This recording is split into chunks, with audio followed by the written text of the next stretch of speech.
Hi everyone, Max Outschler here, CEO of Sales Hacker, and we got a great one for you today. Increased sales by 800% with a highly targeted outbound process with CEO of GrowLabs, Ben Raffi.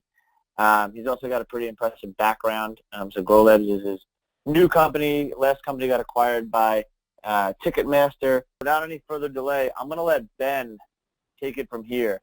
Ben's going to guide you through. I saw this presentation and it's amazing. You're going to get so much actionable information out of it. So Ben, why don't you enlighten everyone and take it from here. Sounds good. Well, thanks so much, Max, for having me today, and yeah, thanks everyone who's joining. I think the webinar is recorded, so you'll be able to access that in front of time, and we'll be sending the presentation as well. And so today I'll be talking about market segmentation and how an efficient and targeted outbound process can lead to significant growth. And so my previous company, this allowed us to grow by 800% per year for 3 years in a row. And in my current company, GrowLabs, we're trying to even beat that number, doubling every other month. So if you have any questions during the webinar, feel free to ask them. Max is going to ask questions here and there, and then we'll have some time at the end as well to answer all of the questions. So I guess before we get started, a little bit about my background. So I guess from the bottom up, so I started my career in consulting. Then I started Universe, which is an online ticketing app. Grew the company from scratch. Hired some salespeople, and soon realized that it was not a lot. It was not exclusively about how good your technology is. It's a lot to do how your go-to-market is. And so started to do outbound sales at scale. We converted 32,000 clients in the span of 3.5 years, and ended up selling the company to Ticketmaster about 1.5 years ago. And about a year ago, I left and started a new company called GrowLabs to basically do outbound sales at scale. So today, I've split this webinar into 4 different sections. The first one and the most important one, I think, and that's the one I'm going to spend the most time on, is around how to identify your most attractive micro markets. And that's very, very important because I see a lot of companies going and trying to find leads all over the place, but not really having a good strategy about it. And if you're very, very careful about how you segment your market, you'll be much more efficient and much more successful. So after I talked about how to identify micro markets, I'll talk a little bit more about how to find qualified leads in each of these segments. Then I'll talk about how to tailor your messaging and optimize responses.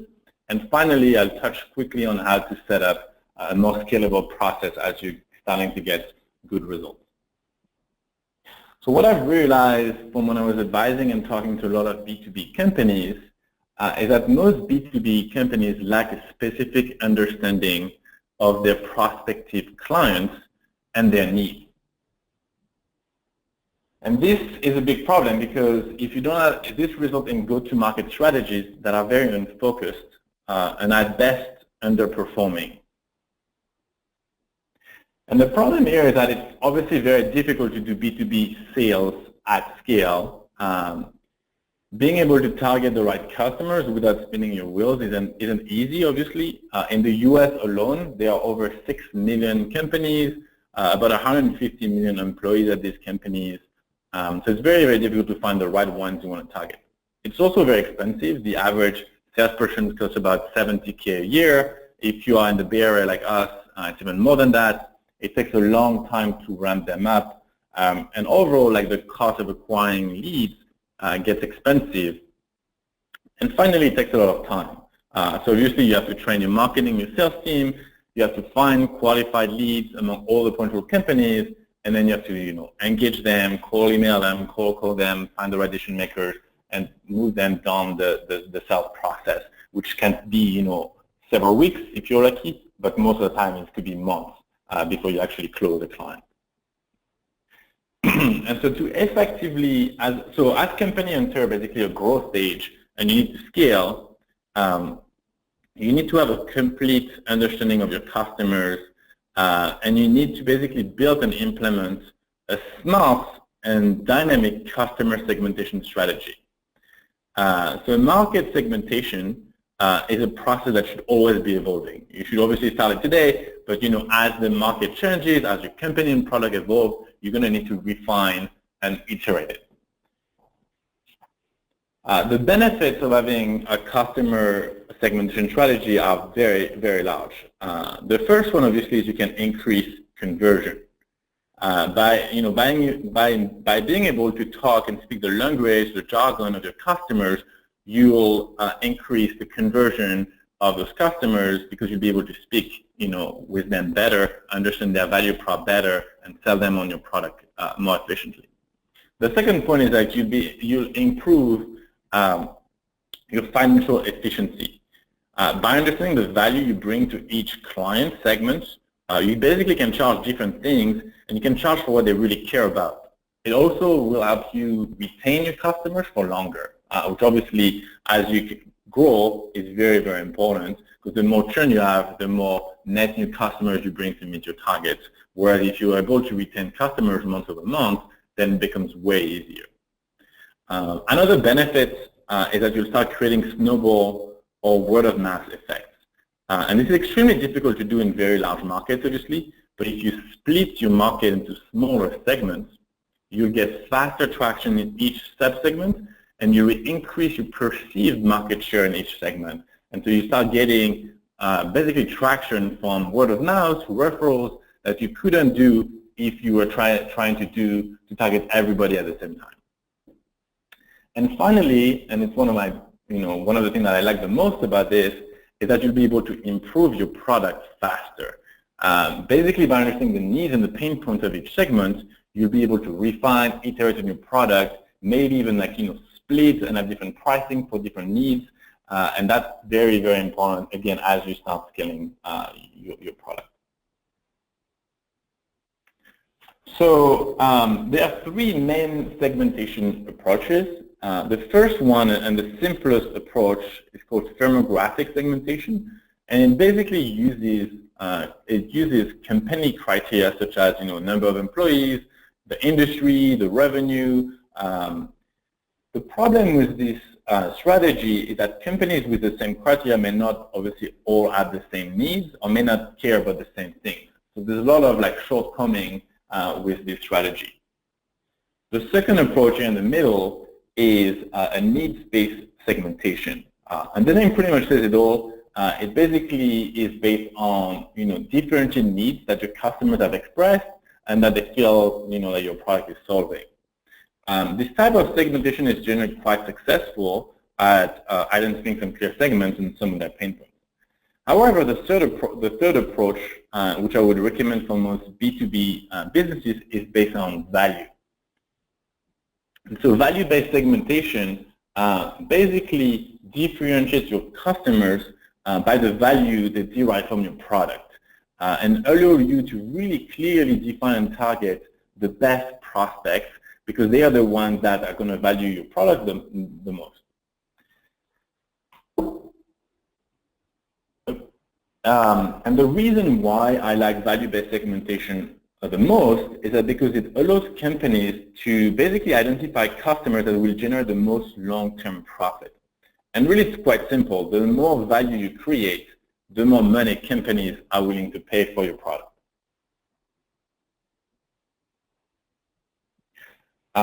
And ultimately, it allows you to basically craft successful strategies to identify your most valuable prospects and the right approach and the right messaging that would resonate with them. And that is key. If you create an effective value-based segmentation, it would really help you create successful strategies and content to target each micro-market. By understanding the value each segment derives from your product, you can really more easily convince all of these segments to use your product, to pay more for your product, and again, to stay longer. So here's like our process that I've used at my previous company that we're using here at GrowLab. It's a simple process. Again, it needs to be an iterative process. So as you go through this, it's not a one-time thing. It has to be something that you go back with your team as the market evolves, as the competition evolves, as your product changes. But here are 4 simple steps establish or at least start a value-based segmentation. So the first step is coming up with hypothesis. And here you want to start with like high-level assumption as to why as to which benefits customers will get from your product. So here are some examples. So first example could be, the value that we create is that we help our clients increase their profits by helping them sell more. And that may be the most valuable thing for like, maybe small like and growing brands. Whereas the second value could be we help our clients reduce fraud. That may not be something that small brands care about, but large retailers care about that a lot. So again, you want to basically create little hypotheses, little scenarios that why you think certain groups of customers like or benefit from your product. And so by starting with this assumption, you can group prospects into small segments and start understanding what benefits or value each segment really care about. And so this is just an example, of different groups and different value they get from your product. The second step in the process is to generate customer data or insights, and typically that's done from your CRM or from your product team. You want to generate a list of all of the clients or the customers. It's important to remove outliers. So kind of like accounts that are too recent or too old. Maybe you have a special partnership, so maybe it was like kind of like a special agreement with them. So you want to kind of remove those outliers. And then obviously, not all the data is always accurate or always complete. So you may want to research different attributes that you may be needed. For example, you may not have the revenue for each of your customers, so you may want to maybe hire a contractor to retrieve that information if you think that that's important for this exercise. So the third step, once you have the data, is to analyze that data and group the customers into what I call ideal customer profiles. So the goal here is to find criteria that create basically fences between the groups. So here we have an example of ideal customer profile, popular brands that use our platform. We've noticed that they have over 50,000 Instagram followers. They're based in the US, and they fall under three main categories of goods. That could be your first ideal customer profile, for example. A second one could be totally different. Could be marketplaces that use our platform have high traffic, maybe a low Alexa rank score. They have significant funding between $5 and $50 million, and they use Stripe as their merchant processor. So these again could be an example of ideal customer profile.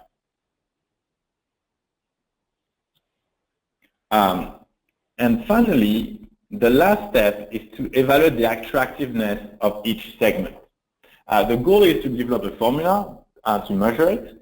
And so the type of criteria typically has like the size of the segment, how many companies, is it a big segment, is it worth going after?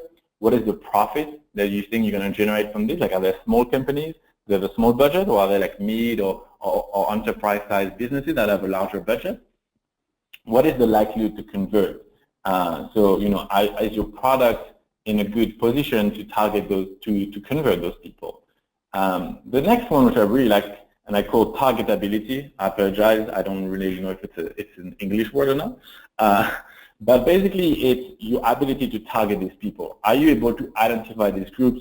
Is it going to be easy for you to say, like, okay, I can find all of the people that have raised between $5 and $50 million in revenue and that use Stripe as a merchant processor? If so, that might be a really good market for you to go after.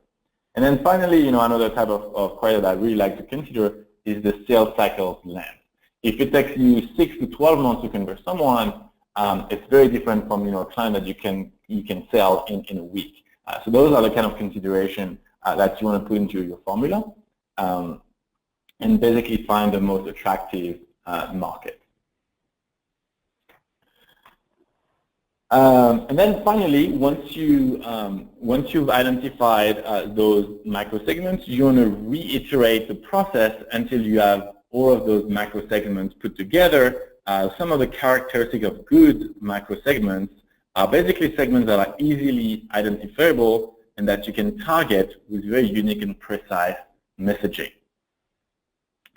And once you've done that, the last step is, and it's useful to kind of like stop and brainstorm with the entire team, but you want to look at lookalike macro segments. What are the things that maybe you've never targeted before? You know, you may not have any clients in those buckets, but they may be really good potential fit. So you can think about like, okay, so if you target people using Stripe, maybe there are other, you know, merchant processors that may be a good fit, or maybe even a better fit, like Magento or OpenCart. So you may want to go and explore those and add them as potential targets, and then, you know, do a little bit of experimentation and try to talk to a bunch of these leads and see if they would convert. So these are examples. It's a screenshot of basically like how we've used a value-based segmentation here at Grow Labs. And as you can see, each of our segments is extremely narrow. So for example, here we have SaaS businesses in the US that have less than 50 employees, and we're targeting the C-level executives for these businesses. Versus the second micro segment, which are SaaS businesses in the US, but are fairly larger, so between 50 and 200 employees. And at that, for those, we're targeting maybe like the SVP of sales or VP of growth and so on. And the reason why we split it that way is because the value prop is different for each segment. So the messaging you want to go and target those people with is going to be different. I'll stop here for a second. Max, do we have any questions on the first part? I'm on mute. No, not right now. Let's keep it going. You got a good flow going on here, so we won't stop you, and we'll take the questions at the end. The copy of the presentation, the recording will be up on Sales Hacker. We got a couple questions on that within the next 48 hours, but then I'll keep you going. Cool, awesome, thanks. So the second step, once you've identified your most attractive micro markets, and again, it's very, very important that you don't skip that first step. I think a lot of businesses, jump right in and say like, okay, I want to find more leads. I want to get my sales guys really, really busy. But I think it's really, really important to spend the time to really segment your market. And again, the reason for that is the more you can segment it, the more you can understand the value that you're going to bring for each different segment, the better you're going to be at, one, finding those leads in each segment, but two, being able to target them with the right messaging that is going to convert. And if you don't do that first step right, then all of the subsequent steps aren't going to work as effectively. So anyways, moving on to the second part, and I often get this question, and this is kind of like a little grid that basically we put together. Sorry for blurring. That's kind of like part of our strategy. But people often ask me, which channel should I use, like inbound versus outbound, emails versus ads versus going to conferences versus doing some like influencer marketing. And the answer that I usually give to people is like probably all of the above. Especially at the beginning, you want to try different things, see which channel works better. And each channel has pros and cons. I'm obviously biased towards outbound and outbound email campaigns because it's what I've seen offers the best results, both in terms of ROI, but also in terms of like speed to market. It's a strategy that allows you to get and knock at people's door very, very fast and get really good, feedback on the messaging, feedback on your product, get like demos to your sales guys almost instantly. At Universe, my previous company, 85% of new businesses came from our outbound efforts, and only 15% came from marketing, SEO. Obviously, depending on your businesses, and you may have totally different results. But I would totally encourage you to kind of like map for each segment what are the 3, 4, 5 different channels you want to test, and what is the strategy, what are the roadblocks, what do you need to build, what is the time to market, how can you scale it, and then obviously, especially if you're a smaller startup and growing business, how much is it going to cost, what is the ROI on the different channels. So for outbound email campaigns, basically what you want to do is for each micro segment, you'd want to find the companies that match your micro segment criteria. So again, for my first example before, it could be companies that have raised a certain amount of funding, companies that use a certain merchant account, and so on. And then for each of these groups, you want to find the decision makers at these companies. For super small companies, if you're targeting, like small companies under 10 employees, you may want to target the CEO, the founders. If you're targeting like mid-market, you probably want to target something like lower level. So it's very important to understand like who are going to be the decision makers at those companies. Then you want to blacklist, obviously, people you're already talking to. So your existing clients, your competitors, people you've already reached out to. One tip here is you want to ensure that the blacklist is based on the emails, obviously, but also the domain and the company names. And that's important because a lot of companies may use subdomains, different aliases that get redirected or forwarded to the same person. And so you don't want to reach out to one of your customers with an outbound email campaign to try to pitch them on your product if they've been using it for 6 months. So that's really, really important. The next step is you want to decide the maximum number of contacts that you want to reach out to at the same company at once. And it's kind of like back to the like there's a big discussion going on right now around like account-based marketing, account-based sales. So it's very important to identify multiple decision makers of the company and reach out to multiple of them. You don't want to reach out to everybody at the company, especially if you're targeting small companies. You typically want to limit 2 or 3 contacts at each company at once.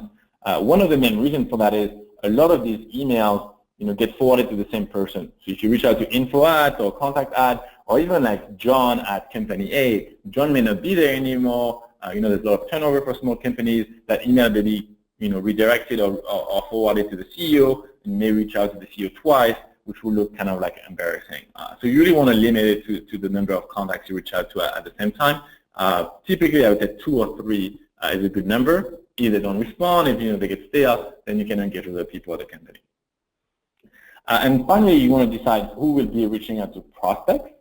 Typically, it's like junior sales, like ISRs, SDRs, based on territories and industries. Based on your call to action, it might be different people as well. If you're selling to like mid-market or enterprise, typically you have an SDR doing the qualification, maybe a demo, and then passing on to the AE.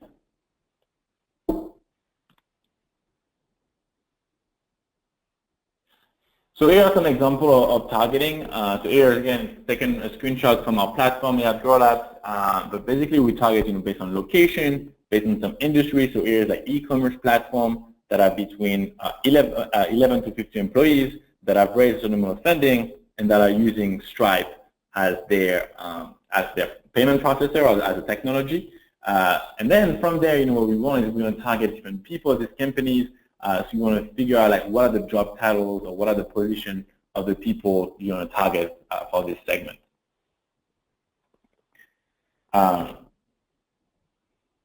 Yeah, any questions on this, Max, or should I keep moving and we keep the questions for the end? Yeah, keep it going. We'll get the questions at the end. Awesome. Cool. So once you've identified, once you've basically found ways to get qualified leads for each of the micro segments, the next step, and I'll go a little bit fast, and I'm sure you've seen some of this before, but you want to write tailored messaging and optimize the response rate for each of your outbound campaigns. What you want to do, you want to draft a series of outbound emails. You want to A/B test both the timing of when the email are being sent, but also the content of each email. So these are again example screenshot from our platform. You can see the second and third row, we A/B testing the e-commerce for under 50 employees messaging with version A, version B. That's really, really important to do. And you want to really be specific about the content for each macro segment. When you A/B test, it's really good to A/B test only one thing at a time. So the first thing to A/B test, and I won't go into too much detail, but the first thing you want to A/B test is the subject line, and that will increase your open rate. Once your open rate is a good state, then you want to start A/B testing the actual content of your email and the call to action of your email so that you get more replies and more positive replies. So here's an example, like what we do for outbound email sequence. Typically, I recommend to put 6 to 8 emails, and that may seem like a lot of emails, but if you do it in the right way with the right content over the right time, it's actually extremely effective. And what we've seen is that on average, it takes about 6 touch points to get a response from a cold lead. That's obviously very, very different from when inbound, there's already an expressed interest. In this situation of outbound, the people may not be ready. It may not be like, they may be fundraising, they may be like at the right stage, they may be at the end of the quarter. So you want to make sure you hit them at the right time and multiple times through the process. And if you do it manually, most sales reps would give about 2 emails. So they would send an email, then maybe a follow-up. If you're lucky, they may send a 3rd email. But very, very few of them are going to send 6, 7, 8 emails. So that's why you want to have like more automation. And so this is the type of email that we send. So the first email is an introduction email. It's really to tell them about you, your company, can like build some credibility. Then recommend to like wait at least a week in between that and the second email. Send a follow email, creating a bit of fear of missing out, building again credibility. The 3rd email, again, maybe like 10 days later, you send some content, maybe a case study, a link to an ebook. You want to send another follow-up just to make sure they receive your email. Then again, you want to wait a little bit. And so for the next 3 or 4 emails, you want to send some interesting content, interesting material, and like follow up with them in a nice way. But keep, between 8 to like 15 days in between the email. And at the end, we typically send a breakup email, with different messaging that you can A/B test. But these are typically quite effective. So some tips about your outbound emails. That's something that people ask us all the time. But what's very, very important is to make them personal. They have to feel like it's coming from a real person. They have to feel like you didn't randomly email them, that you've done your research.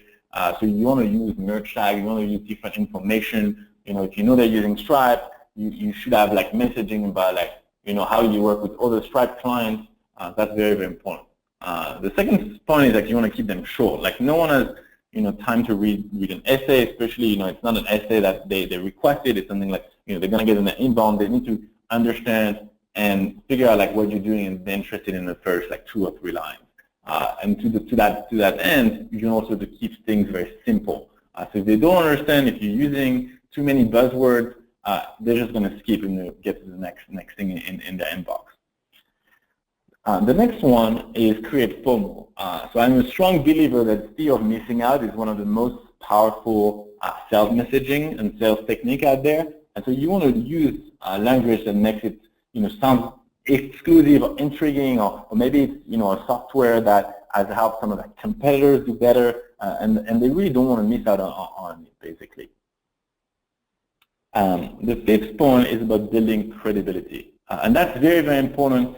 I think I see a lot of people always saying like, oh, we're the best at this, we're the best at that, but really what you want to do is you want to build credibility using relevant data points if you can, using relevant example like client's name.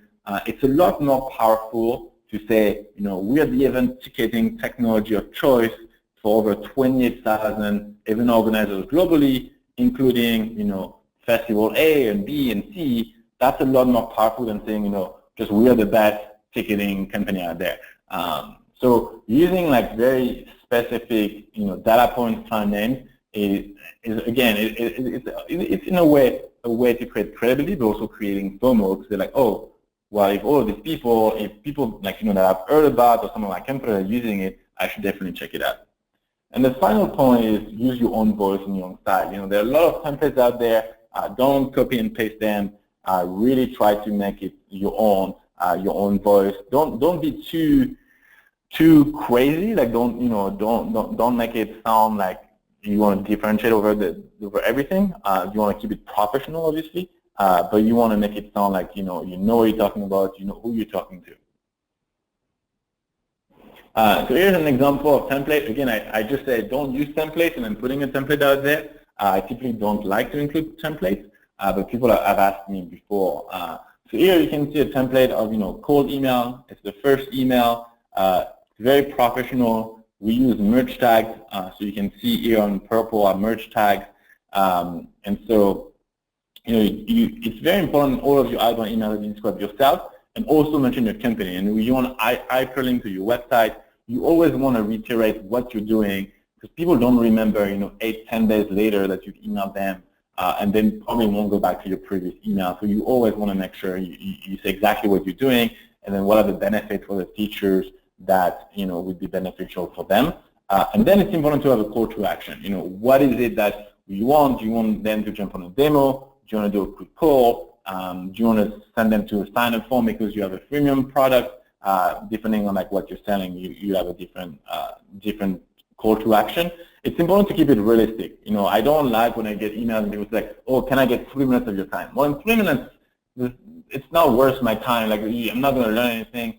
I think like 15 minutes is, if your product is interesting and it's the right fit, anyone would take 15 minutes of their time to actually explore something interesting.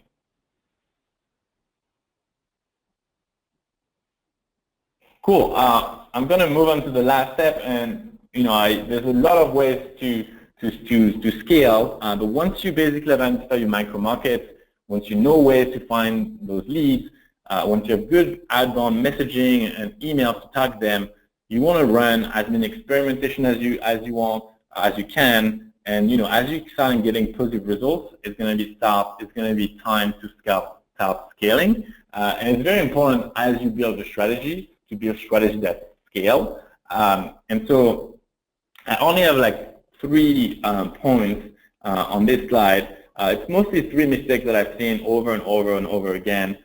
So those are very important consideration as you scale the process. But basically, the number one is you want all the prospects of the same company to typically be reached out by the same sales reps, or at least the initial email should be sent, or the initial blast should be sent from the same person to the same company. So if you're reaching out to 3 people at the same company, the 3 emails should be coming from SDR A. And that's important because, again, a lot of companies add email forwarding, or they're going to compare your email, and it's going to look a bit weird if John and Tony, your 2 SDRs, are both reaching out to the same company with the exact same messaging at the exact same time, versus Tony could be your SDR A, and he would get, he would, as long as reach out about a company and reach out to 3 people, that's totally understandable. The second one is you want to make sure that you post outbound campaigns during holidays, during when your reps are out of office. The worst thing that I see is people doing all these automation, the outbound campaign, and the emails go out, the lead is really interested, they respond right away, and then they get an out of office that the sales rep is on vacation for a week. That's really something you don't want to, or you don't want to email them during Labor Day weekend, while they're on the beach and they're going to check on their phone and totally forget about it. And then the last tip, or the last consideration, is when you sales rep leads, or when there's a transition, which happens a lot, with junior sales rep, you want to make sure you have a solid transition plan in place. So you have campaigns where you email hundreds of leads. You want to make sure that they get transitioned to another rep, to the next SDR that comes along. And don't just assign those new leads in the next email to be sent from the new rep. Try to create a transition email where basically you would move all of these leads into a campaign with the new SDR sending those emails, but introducing themselves. Hey, my other colleague, John, just left. Emailed you a couple of times. I just wanted to make sure that you receive those emails. I want to see if you have time for a quick demo of our product. Those kind of like transition emails are very, very effective, and then you can then continue on the sequence of sending them interesting content, and you'll see conversion increase a lot from that. Cool. That's what I have, Max. I think I went through it pretty fast. Yeah, that was great. It was super comprehensive. So we're taking questions in the Q&A tab. You covered a ton of stuff. I guess there's a couple of different questions on some subject lines here, and I have some questions of my own, so I'll tee you off real quick. So you just went over a pretty robust process. Do you recommend this for all sorts of sales, whether it's SMB, mid-market, or enterprise, or what do you do differently based on those different types of sales? Yeah, so I think outbound works well no matter what. Definitely, like if you're doing SMB and mid-market, it works extremely well because you need to build an efficient process, something that is very scalable. If your goal is to onboard 1,000 or 10,000 new clients this year, like you need to have a very scalable process. and outbound just scales better than anything I've seen. It works very well as well for enterprise. Obviously, you want to be a lot more cautious about the way you do it because you don't want to burn your accounts, and you may want to do more like account-based selling, which works well with outbound as well. So you may want to have like SDRs and a couple of emails to an enterprise level customer, and then maybe their manager. You can have an automation where the manager then sends an email saying, hey, I just want to check in because James reached out a couple of times, want to see if you guys are ready for like a meeting and so on. And so if you're doing it that way, I think it works really, really well. Great. And so when you're reaching out to multiple decision makers for the enterprise type stuff, you mentioned a max of 3. Do you let them know that you reached out to the others too? Well, sorry, I couldn't hear you on the last part. When you reach out to multiple decision makers at one company, you mentioned reaching out to a maximum of 3. Do you let the other ones know that you reached out to their counterparts? So it depends. If you can, yes. Especially for enterprise, I think it is important. So if you can, I would. The problem again is like you want to do it in a smart way. So if you're doing it very efficient, you don't want to have a situation where you're actually telling the same person, like let's say you have an email like Ben and Benjamin. You want to be careful about like your data, and like that's something that we spend a lot of time at GrowLabs making sure like the data, the uniqueness of each contact is real. Because the more sophistication you put there, the more risk you have. So you have to like A/B test and see like, oh, is the risk of burning myself if something goes wrong is worse because the conversion is there if I mention the other people. But typically what I've seen from other clients is that they don't mention it until they get a positive response. So what we do is like, as soon as you get a positive response from one contact, you kind of like mention the other and think, oh yeah, I was in touch with this and that, this person, and then you kind of like stop the automation for the other contacts as well. Okay. We have quite a few people asking what GrowLabs is. You want to tell people what GrowLabs is real quick before we get to some more questions? Yes, for sure. So GrowLabs, we are a lead generation and sales automation platform. So we work with B2B companies and we have them do kind of what I just explained in the process, but do it at scale, do it more efficiently. So taking everything that I've learned from a career, from what I've been doing at my previous companies, and building an automation product to basically allow you to target your different, basically find prospects for your different ideal customer profiles. Find them automatically. So we have about 350 million prospects worldwide that get matched with your criteria. And then we allow you to engage them at scale with your different SDRs. And then we have a machine learning algorithm that ranks all of the responses and basically only pass the positive ones to your sales rep. Everything else is done with automation to like follow up with the right leads at the right time with the right messaging. Great. So yeah, when we do these webinars, we like to be able to make sure the information is relevant without having anybody have to buy anything else. But most of the time, if companies do have extra budget, obviously GrowLabs is a great way to do it a lot more efficiently. So we'll go back to the questions, but we had a lot of people asking about that. So somebody asked about outbound need to personalize seems opposed to the entire campaign methodology. Insert name here. Emailing. How do you balance scaled outreach with true personalization? Yeah. So again, it really depends on who you're targeting, and like you want like if you're targeting SMBs and you have like 100,000 potential prospects, you may not be able to customize all of the messaging. The more you customize, typically the more the better the conversion. I would say there are a lot of ways, and especially like if you follow that presentation, like the first step around being able to like segment the market and having a very personalized messaging. So if you're able to tell them like, hey, we know you're using Stripe, we have 50 other customers that are using Stripe that are doing this and this and that, and you can name the customers that are using it. It's going to resonate with them, even though the messaging is not going to be super, super personalized. You may not know that guy wrote an article or posted a blog post about X, Y, Z. These are the kind of things that are really, really difficult to do. But if you're able to do those micro segments in the right way, you'd actually be able to create very targeted, very specific messaging at scale for hundreds of different thousand businesses.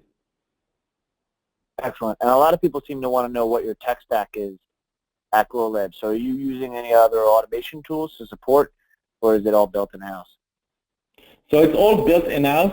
We work with multiple, like over 30 different sources of data, but everything is built in-house, and we integrate with most major CRMs, so like Salesforce, HubSpot. We integrate with everything so you can sync all of your leads, all of the information, dedupe in real time, and so on. Okay. And then do you use any automation, do you use any appointment setting software within your emails? So are you a big fan of, book a time here with a link to calendaring app? Yeah, so again, it really depends on your value prop and your targeting. So what we've seen is some of our clients, they have a freemium model. Their goal is just to get new signups. So they have like, hey, sign up for free here, just a link. Some of them, it's more like, hey, most of them, I would say, it's more like, hey, set up a time for a demo. Here's a book a meeting, or like a Calendly link. We use Calendly at GrowLab, which I really like. And others, that target more like mid-market or enterprise, it might be more like, hey, we'd love to do an intro call for 30 minutes or even a meeting, depending, again, on who you're targeting and the type of sales cycle, sales length that you have. Awesome.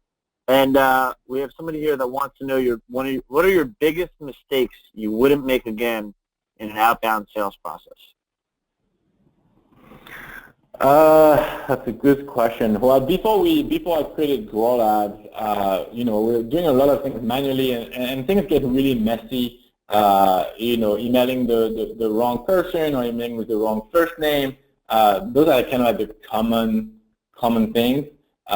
I think, as you start growing and having a lot of sales reps, like if you have 2, 3, 4, 5 sales reps emailing people at the same time, it gets just really messy in terms of like emailing the right people at the right time from the right sales rep. So I think those will be like the biggest mistake. I think is like, not thinking through, like I think moving from like one sales rep emailing one company, or like multiple companies is easy, but moving to like 2, 3, 5 sales reps, that's where it gets really, really messy. So I think the biggest mistake we ever made was using the first name of the sales reps for all emails, and then basically say like, hey, name of the sales rep, like say, hey, John, and so all of the kind of like first name and rep's name were like changed in the email. So that looked really, really weird. So at GrowLab we built things to make sure that didn't happen again. But as we were building it manually at my first company, those mistakes would happen quite often. Awesome. And then I think we're going to get the last question here before we cut out. But have you seen videos in outreach emails increase conversion? Yes, I've seen it. I would say typically not in the first email, but in those content emails, I've seen it happen quite a bit. Again, it has to be very specific and targeted, and the video has to be short. What I've seen work really, really well is actually mentioning like, hey, here's a 35-second video that explains what we do. I don't want to, bother you too long, but like I think it's worth 35 seconds of your time, and then just include it there. I think those work really well. Kind of like setting those expectations of like, hey, there's 35 seconds of your time, like 56 seconds of your time. I think that works really well. Okay, fantastic. Well, we have quite a few people that were asking in about GrowLabs. So if you have any questions, you see Ben's contact info here on the slide. Definitely feel free to contact him, ask him more questions. I think this was really comprehensive and awesome deck you shared with us today, Ben. Thank you so much. Anything else you want to say to the audience before we sign off? No, that's it. Thanks, everyone. If you have any other question, if you're like building your sales team, if you're going through that, if you've tried Outbound and didn't work in the past, like the secret is really in the details. And we help B2B businesses do that every day. So reach out to me, Ben. I was more than happy to connect. I'm on LinkedIn as well. And yeah, check out GrowLab if you're interested. We have free demos every day. That's it. Awesome. Thanks, everybody. We'll see you next time. Thanks, Ben. Thanks, Max.